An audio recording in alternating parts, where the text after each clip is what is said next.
Good morning. Is it good to be alone with your thoughts?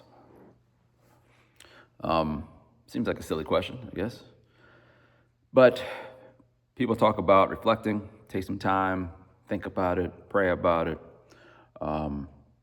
People talk about sometimes getting alone, be quiet. Everyone's always kind of running away from silence, you know? People are uncomfortable, feel awkward when there's silence. You know, that's why we go on our phones and whatnot.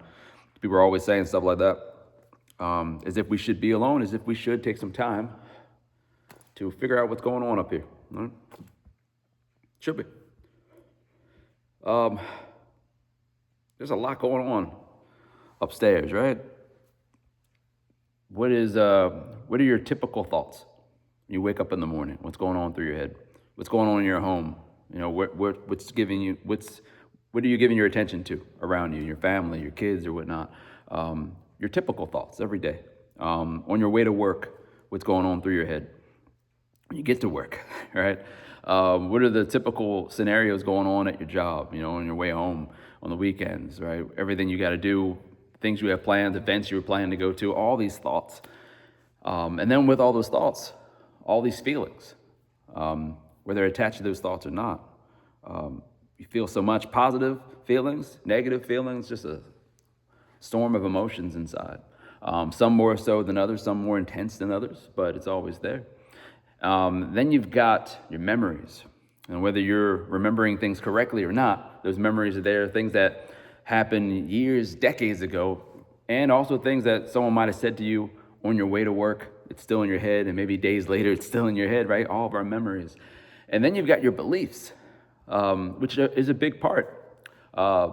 Me as a Christian, the Word of God's in my head, experiences with God are in my head. Whatever your faith might be, your religion, even if you don't consider yourself religious, you still believe certain philosophies. You still have certain morality. You still believe like right and wrong and whatnot, what people should do politically and whatnot. There's so much going on upstairs. So yeah, seems like a good idea to stop once in a while and figure out what's going on up there, process what's going on upstairs. I didn't even mention the stuff that's from other people. You got other people's thoughts, other people's beliefs, other people's emotions on the inside of you as well. Yeah, good idea to stop, but you got to know what you're doing, right? It's a lot to process if you don't know how to process. Getting alone with your thoughts can make things worse. Start believing things that aren't true. Start focusing on things you shouldn't be focusing on, things you should be letting go, you don't. Maybe you don't know how to let go of things, right? And this is why professional help is good. It's why therapy is good. But you need the right therapist, right? Sometimes you go to therapy and it makes things worse. They unlock things on the inside of you didn't know was there, and like, now you're freaking out even more. You got to find the right therapist, and that can take time. It can take money, right? But you got to figure out how to do that. So hopefully, if not therapy, which I do recommend, but hopefully if not, then you have a good family member, a good friend, somebody you can talk to get all this stuff out. And hopefully they're a good listener. Hopefully they can help you pick apart what's going on upstairs, pick apart truth from lie.